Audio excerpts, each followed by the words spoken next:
اعوذ باللہ من الشیطان الرجیم بسم اللہ الرحمن الرحیم۔ السلام علیکم دوستو، میں ہوں پروفیسر تنویر صادق، اپنے چینل انفو ٹیلی سے آپ سے مخاطب۔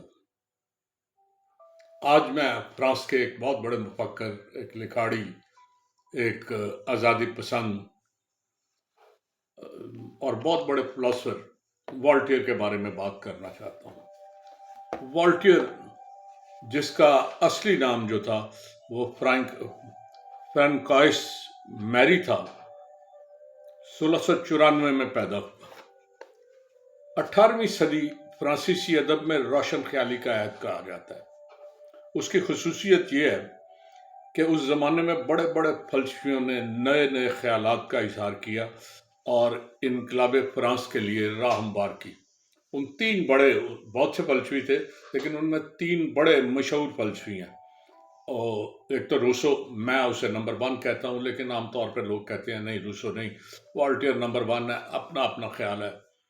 تو دوسرا والٹیئر اور تیسرا مانتیسکو، یہ تینوں جو تھے، ان کی تحریروں نے بہت بڑی کنٹریبیوشن کی انقلاب فرانس کے لیے۔ والٹیئر 83 سال کی عمر میں فوت ہوا۔ وہ ایک فلاسفر تھا، ایک ریاضی دان تھا، اشرافیہ میں اس کا شمار ہوتا تھا، خاصا امیر آدمی تھا، بہترین لکھاڑی تھا، بہت سی کتابیں اس نے، 80 کے قریب اس کی کتابیں ہیں۔ یہ میرے پاس اس کی ایک کتاب کاندید، یہ میں چند دن پہلے میں نے پڑھی تھی، اس کی کچھ کافی کتابیں میرے پاس ہیں۔ تو 80 کے قریب اس کی کتابیں ہیں جو مختلف وقت میں شائع ہوئیں۔ اس کی ایک کتاب تھی جو اس نے پروشیا کے شاہ، پروشیا میں نے کل بتایا تھا شاید کسی آرٹیکل میں، کہ فرانس کا، وہ جرمنی کا ایک صوبہ ہے، جرمنی کی ایک ریاست ہے پروشیا، جو بالٹک ریاستوں کے ساتھ ساتھ تھی کسی۔ تو پروشیا کے شہنشاہ نے اسے بلایا، تو اس نے اس وقت ایک کتاب لکھی، لوئی چہاردہم کی صدی۔ یہ اس کی شاہکار کتاب ہے اور اس کی کتابوں میں سب سے بہترین سمجھی جاتی ہے۔ 1751 میں شائع ہوئی۔ یہ 24 سال کا تھا جب اس نے کتابیں لکھی۔ ایک اس نے بڑا مشہور وہاں ڈرامہ لکھا، تو اس ڈرامے کے نتیجے میں کچھ تھوڑی سی اس پہ سختی ہوئی تو یہ بھاگ گیا۔ خود ساختہ جلاوطنی اس نے اختیار کی اور 2 سال انگلینڈ میں رہا۔ 2 سال انگلینڈ میں رہنے کے بعد یہ واپس فرانس آ گیا۔ فرانس آنے کے بعد یہ میتھمیٹیشین بھی تھا، فلاسفر بھی تھا اور بڑا جہاں دیدہ آدمی تھا۔ گورنمنٹ نے دیکھا کہ ایک لاٹری اناؤنس کی ہے، اس لاٹری کو اٹیچ کیا انہوں نے کہ فلاں بانڈ جو ہمارے پاس ہے وہ اگر 1 لاکھ، اس کا ان دنوں وہ جو کرنسی تھی نا، وہ ان کا فرانس کا سکہ، اس کا نام شاید لیور، LIYRE، لیورس کو سم تھنگ تھا۔ تو وہ اگر اس سکہ ایک سکے کا اگر وہ آپ لاٹری کا ٹکٹ خریدیں تو آپ کے پاس بانڈ خاصا قیمتی ہونا چاہیے، یہ اس سے بڑا چھوٹی رقم تھی۔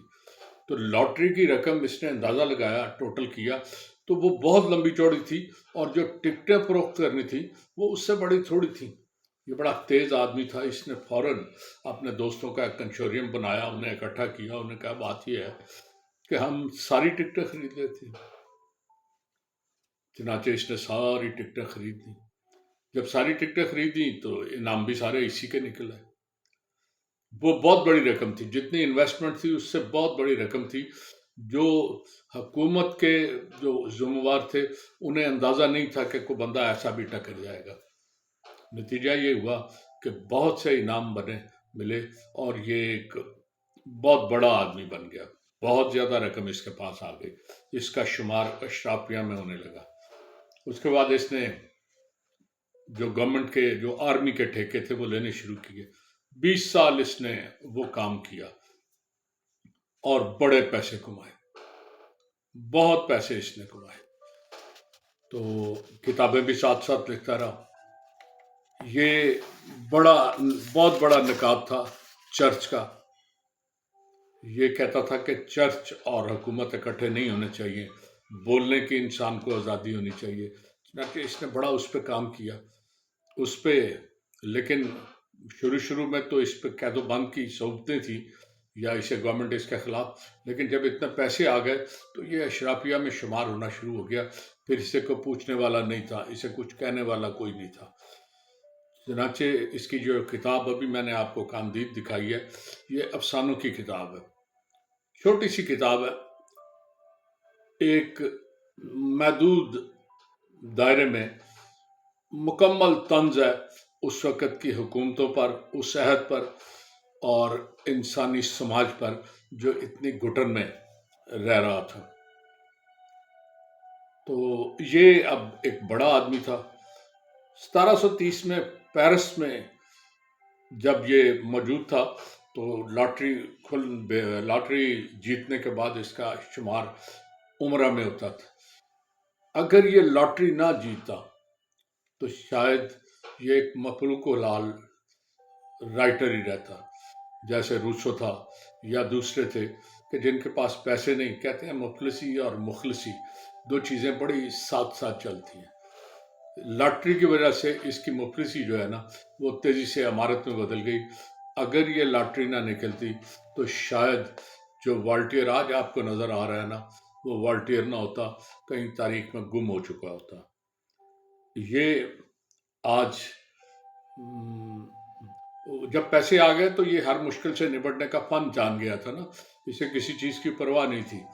آج اس کا شمار بہت بڑے فلاسفروں میں، فرانس کے جو فلاسفروں میں، ڈرامہ نویسوں میں، سیاستدانوں میں اور فرانس کو جدید انداز میں ڈھالنے والے مفکروں میں ہوتا ہے۔ تو فرانس والے سمجھتے ہیں کہ اس کا عہد، اس کی کتابیں ان کے لیے ایک روشنی کا معیار ہے۔ اگر آپ کبھی اس کی کتابیں پڑھیں تو آپ کو محسوس ہوگا کہ یہ بڑا پرسکون اور دانشمند فلسفہ حیات دیتا ہے۔ یہ رائے دیتا ہے کہ انسان کے لیے سب سے ضروری یہ ہے کہ وہ اپنے اپنی زندگی کے باغ کی نشو و نما میں مشغول رہے۔ یہی اس کا پیغام تھا اور اسی پیغام نے آج تک والٹر کو دنیا بھر کی نظروں میں زندہ رکھا ہوا ہے۔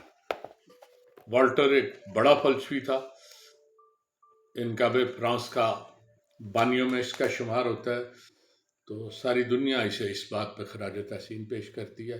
اجازت چاہوں گا، بہت بہت شکریہ۔